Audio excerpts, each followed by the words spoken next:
일본 남쪽 해상에는 거대한 장마전선이 길게 정체하며 이미 폭우 시즌의 시작을 알리고 있습니다. 문제는 이 거대한 비구름대가 점차 북상하면서 한반도까지 직접적인 영향을 줄 가능성이 매우 커지고 있다는 점인데요. 북쪽에서는 차가운 상층 한기가 강하게 밀려 내려오고 남쪽에서는 뜨겁고 습한 수증기가 끝없이 유입되면서 대기가 극도로 불안정해지고 있습니다.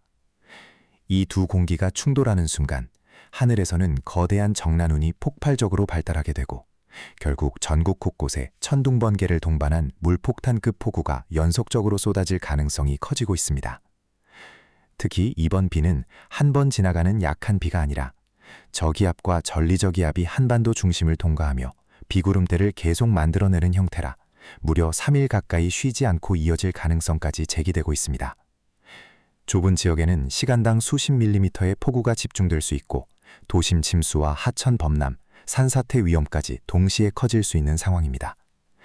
상층에는 영하 20도 안팎의 강력한 한기가 자리 잡고 있어 지상의 뜨겁고 습한 공기를 강하게 끌어올리게 되는데 이 과정에서 수직으로 치솟는 거대한 정난운이 만들어지며 강풍과 벼락, 심지어 우박 가능성까지 거론되고 있습니다.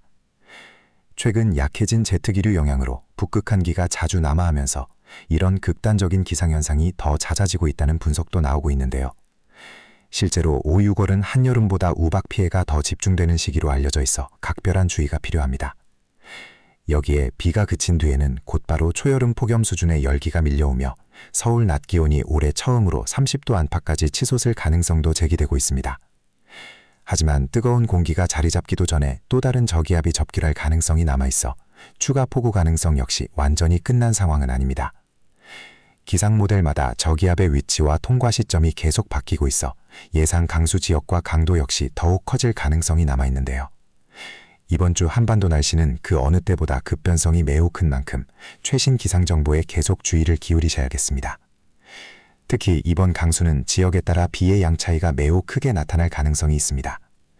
중부지방은 정체된 비구름대의 직접적인 영향을 받으며 길게 이어지는 집중호우가 예상되고 남부지방과 제주 역시 강한 남풍을 타고 유입되는 막대한 수증기의 영향으로 시간당 폭우 수준의 장대비가 쏟아질 가능성이 제기되고 있습니다. 기상 전문가들은 짧은 시간에 한 달치 비가 한꺼번에 내릴 수도 있는 위험한 형태라고 분석하고 있는데요. 문제는 비가 하루 만에 끝나는 것이 아니라 저기압이 연달아 통과하며 새로운 비구름대를 계속 만들어낸다는 점입니다. 한 차례 폭우가 지나간 직후 다시 검은 먹구름이 유입되며 전국 곳곳에서 3일 가까이 비가 멈추지 않는 시나리오까지 나오고 있습니다.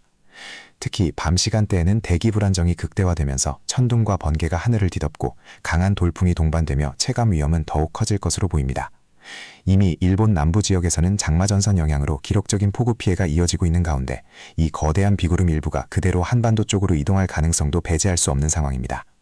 여기에 상층의 찬 공기와 지상의 뜨거운 공기가 강하게 충돌하면서 비구름이 폭발적으로 발달할 경우 국지적으로는 우박이나 돌풍 피해까지 발생할 가능성이 있습니다.